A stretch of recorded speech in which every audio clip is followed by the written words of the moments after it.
Hello, my name is Will Veneziano. I'm the Generations Healthcare Corporate Dietary Director. I'm here with Alexis Bansberg. She is the Speech Therapy Area Manager with Generations, and we're going to talk to you today about the International Dysphagia Diet Standardization Initiative, also known as IDSI. We're going to demonstrate how to properly prepare and test liquids and foods. For the first demonstration, I'm going to turn this over to Alexis. She is going to show you how to properly test liquids for the proper texture. Hi everyone! Today in the kitchen, we're going to be practicing how to thicken our liquids.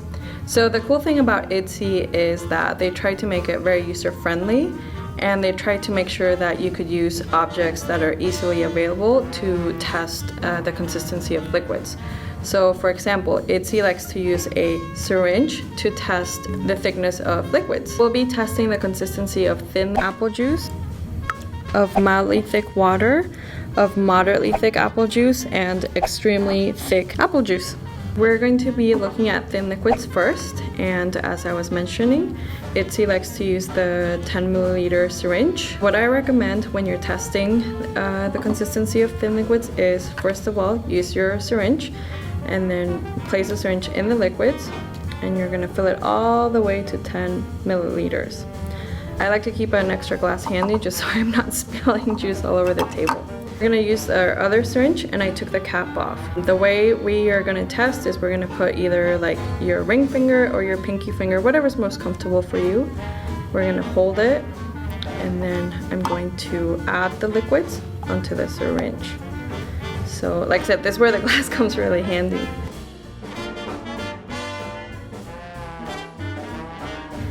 And then now we're going to use a 10-second timer. So I set my timer to 10 seconds. And my timer just went off, and you're going to see that there's literally only like 1 milliliter left in this syringe, which tells me that it is thin liquids. Also, when I remove my finger, you're going to see that water consistently drips. So we have thin apple juice. Now we're going to move on to mildly thick lemon water. So again, I'm going to use my syringe. I'm going to use my glass again.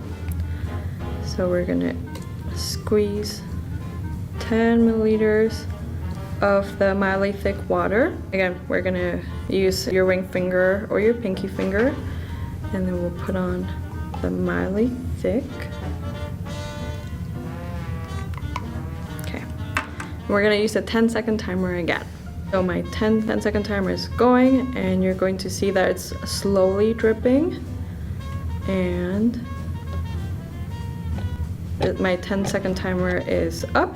So you can tell that we're still in the 7 milliliter range, which is fine, because for mildly thick liquids, you want to be in the 4 to 8 milliliter range. If I take my pinky finger off, you're going to see that it drips a lot slower than the apple juice, and it takes a long time for the juice to leave the syringe.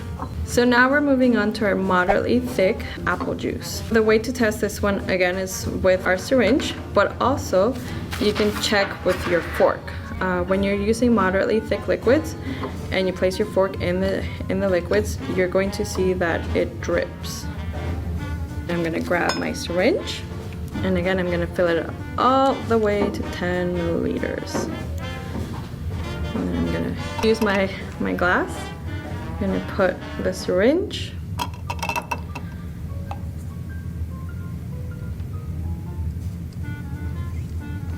Okay.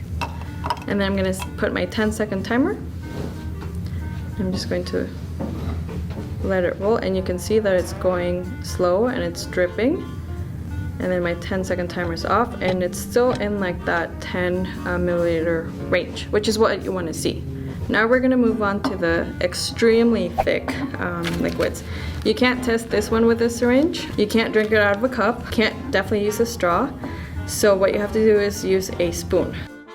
The way to test to see that it is the right consistency, when you grab your spoon and you drop it, you see that there's still residue left on the back of your spoon. That mountain, that's what you're looking for in extremely thick liquids. So now that we've tested our liquids, we're going to move on to solids. So extremely thick liquids is a nice segue into solids, because out of all the levels of IDSI, extremely thick liquids and pureed solids are considered the same level, a level 4. And that is because you will see them mountain on the pureed solids as well. And these are all the liquids. So again, with ITSE, it's very user-friendly, so if you're kind of lost between the liquids or the solids, you can always refer to the guide. So here you will find our triangle for liquids. So on the very bottom, you're going to find level 0, which is thin liquids. And then you're going to find level 1, which is slightly thick liquids. Here at Generations Healthcare, we don't use level 1 because level 1 is mainly for pediatric patients. So we're going to ignore level 1 and then we're going to move on to level 2, which is mildly thick liquids. So here in this level 3, you are going to find moderately thick liquids. And if you look on this side, you're going to see our upside down triangle, which talks about our solids. Here on level 3, you're going to see that it matches level 3 moderately thick liquids. Liquidized foods on this side of the triangle, like your ensures, your soups. And then on top of this triangle, you're going to find your extremely thick liquids, which again is a nice segue into our upside down triangle for solids, because you're going to find level 4, pureed solids. Then we're going to move on to dense moist solids, level 5. And on top of that, you'll find your level 6, which is soft and bite size. And then level 7, you're going to see your easy to chew solids. And on the very, very top, you're going to find your regular solids. So now we're going to talk to you about the foods, the solid foods that need to be modified into a certain texture. We have our puree food, we have our minced and moist, we have our soft and bite-sized, and we have our easy to chew. The first demonstration we're going to do is for the puree food. So, as I was mentioning with the thin liquids, ITSE made everything very user-friendly. When you're testing to see if the food's the right consistency, we're going to use our spoon. We're going to use the spoon tilt test. So you're going to grab your spoon and do this tilt. What the spoon tilt test is looking for is to see how sticky the food is and how it's able to stay on the spoon. So Will, there you go. So we have roast beef, we have mashed sweet potatoes, and we have green beans. So starting with the green beans, I'm going to pick up a little bit of the green beans with my spoon. And you can see how it holds together. It stays firm on the spoon, but it's not too thick that it will drop off the spoon. Same thing with the sweet potatoes. We want to make sure that we get a good amount here. And you can see how it holds up well, and then it will eventually fall off. You typically see patients eating a puree diet when they have problem with masticating. With ITSE, you're also able to utilize a finger test or chopsticks. However, with this diet, you can't test to see if it's the correct consistency with chopsticks. Now, I'm not very good with chopsticks, so I actually brought the chopstick expert. So Rupert, would you mind seeing if you can grab pureed solids with your chopsticks? You kind of can. You can grab the meat, that you'll definitely grab. So even though Rupert was able to grab just a little bit of the food, you can't really test with chopsticks to see if it's sticky enough or if it tilts enough. So now we're going to move on to minced and moist. So with this diet, you're going to see patients that have just a little bit of trouble chewing because the food's already chopped to 4 milliliters. So again, ITSE is very user-friendly, and the way to test to see if it's the correct diet, we're going to focus on our fork. So we really want the food to be able to fit in between the prongs of the fork. The way to test to make sure that the consistency is right, you're going to focus on 4 millimeter pieces. The food should be in between the prongs of the fork. So when I put my fork and I smash the food, it should be in between the fork. See the broccoli is holding onto the fork. It's 4 millimeters or less. With the protein or the meats, there should always be gravy served alongside of it, either on top of it or on the side for the resident to pour on. This is minced and moist. You can see that it's quite moist. The gravy, the roast beef is moist, as is the broccoli. And with minced moist solids, you can use your chopsticks and it will pick up the food. Rupert, would you mind demonstrating? Oh, wow. I always use it when I go to Chinese restaurants, but I'm never any good at it. That's not right, what I just did, right? Move your thumb in. We'll move this way a little bit. Yeah, I've never really learned. I was not trained properly. So now we're going to move on to the next texture, which is soft and bite-sized. So for this diet, you're going to see it with patients that can actually chew. you're also going to be able to use a fork, a spoon, or chopsticks. The difference between minced and moist and soft and bite size is the pieces are bigger. The pieces are no larger than 15 millimeters long, which is the width of the fork. So our best example here is our how we have the broccoli cut up. You can see that these are nice and bite-sized pieces, okay, in all cases. Same thing with the roast beef. It's been chopped up into bite-sized pieces. Again, please make sure it's always served with gravy. And in this case with the mashed sweet potatoes, since they are already nice and soft, you're not going to be able to cut them into bite-sized pieces, but they all hold up well. Rupert! Rupert! And then what I also want to say about soft and bite size is that with Rupert's chopsticks, if he squeezes the mashed potatoes or even the broccoli, you will be able to squeeze the food. So Rupert, can you show? You just squeeze the food so you can see that it's still tender. And another thing to mention about the soft and bite size is that you can use the finger method test as well if you needed to test the consistency of the food. So if you grab your finger, you should be able to smash the food with your finger. And notice how it broke easily. So if I grab the sweet potato, if I smash it, the food breaks. So our next plate is for the easy to chew food. The big difference with easy to chew is that it's really regular food. The only exception is that it is really soft.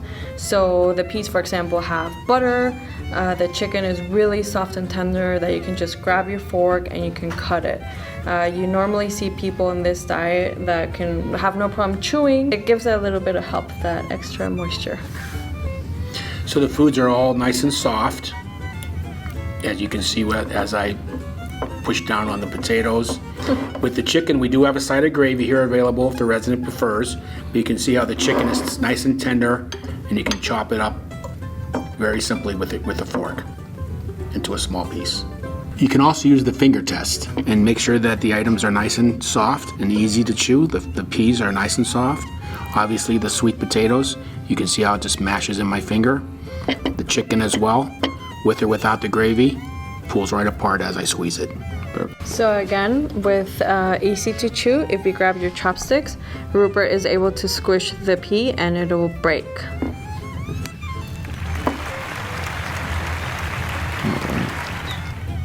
So Will, I think now it's time to talk about the controversial items. Yes.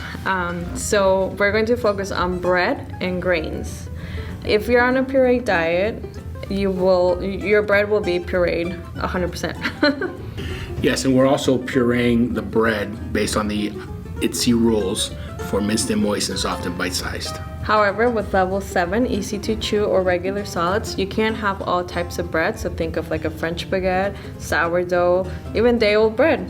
So for soft and bite size, for that diet, the type of bread we would only use is really moist bread. Well, is there any type of breads that we use for that diet? Yeah, so think about something like French toast. I also wanted to talk a little bit about rice, quinoa, or other grains that are similar to that.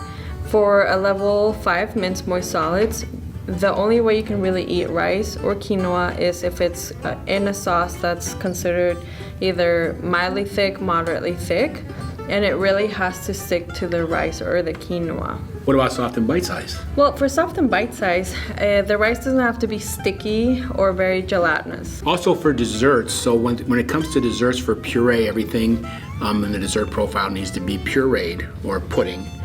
But for soft and bite-sized and minced and moist, it needs to be more of a slurry type, following the same fork and spoon testing that we use for the regular foods. But if you're on easy to chew or regular solids, you really have free reign of all the desserts you want to eat. If you want to eat cheesecake with a crust, you're more than welcome to. Just as long as we're not serving anything that has nuts in it. Yes. Very important. So we do realize that occasionally in the kitchen we do make some errors when we send out improper food on the tray tickets. So it's always important to read the ticket and make sure that the diet matches what the resident is eating. We do have to be careful. Some residents are on their prescribed diet for, swallowing. You don't want to cough with the wrong diet, or you don't want to feel like you can't eat it or chew it. So this is Will and Alexis again. We just want to wrap things up by saying thank you for participating in this demonstration. Feel free to reach out to myself or Alexis via email, and we can answer any further questions.